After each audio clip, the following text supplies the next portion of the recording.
Okay guys, last year I went ahead and bought a whole bunch of these liquid nails mortar and concrete repair tubes. That way I could be ready for this job. And I was thinking about using the DryLok hydraulic cement, but I mean, I do like the way it looks better. I love the way it goes on better, and it's probably the more efficient tool to use for the job. But I'm using this primarily as a air gap seal, so I really don't care. This will work just fine for my purposes.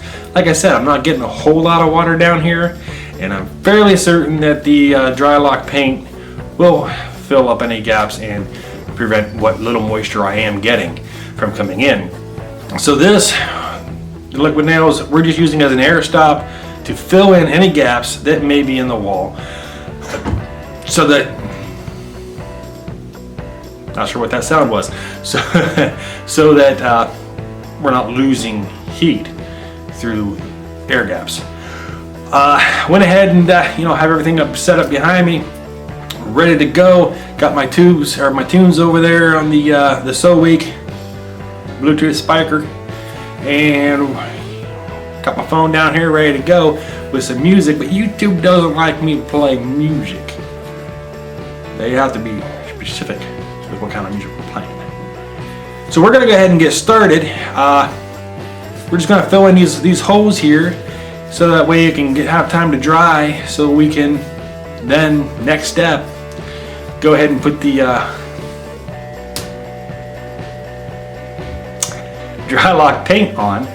And I've already ordered the DryLok paint, but if you see something I'm missing or something in my process here that I'm not doing right, feel free to let me know down below in the comments.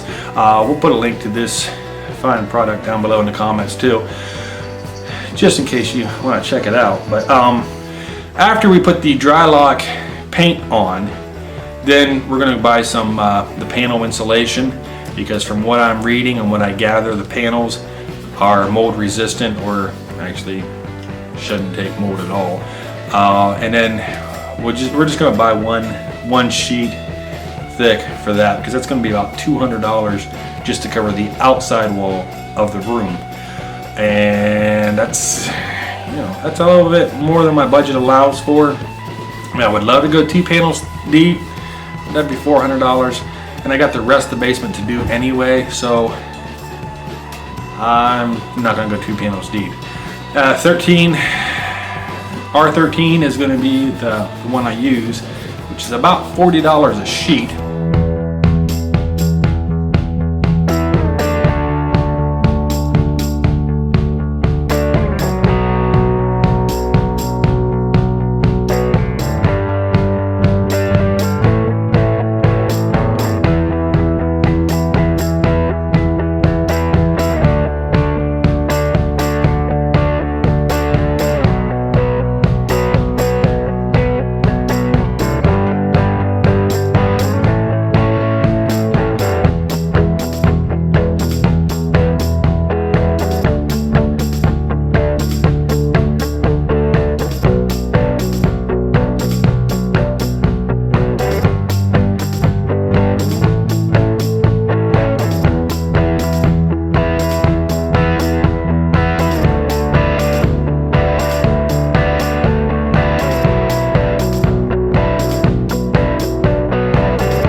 Okay guys, well that's it for liquid nails for mortar and concrete. Basically what I'm doing is, if it's a crack, I'm glossing over it just to prevent the air.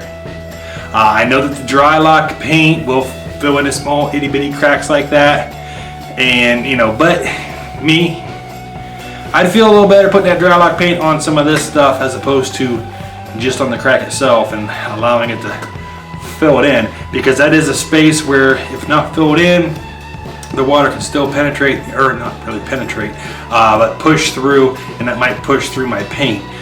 So I got all those filled in as much as I could. And down at the floor, I went ahead and put a bead along it just to just stop anything from coming in right there at the crack. Not sure if I'm going to paint the floor or not, probably not.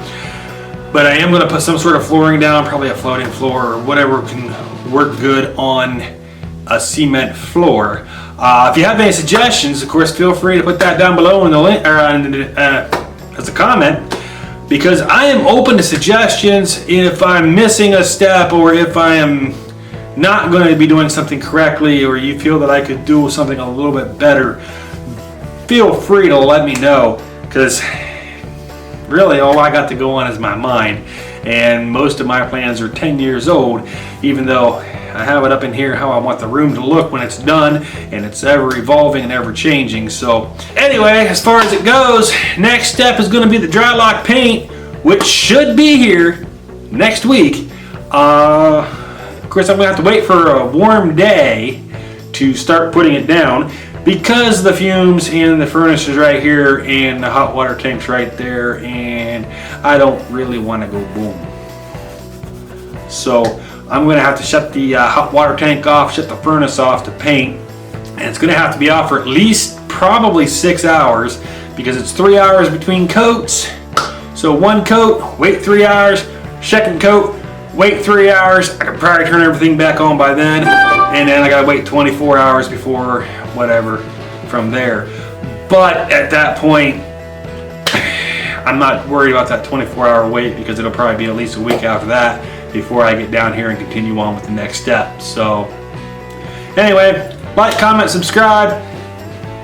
Let me know how to do this a little bit better, or if my plan sucks, or if my plan's fairly decent. I don't know. But anyway, if you don't let me know, I'm liable to mess up. But I think my plan is fairly simple and fairly self-explanatory and fairly straightforward. But I am human, so therefore I am capable of error. Bye!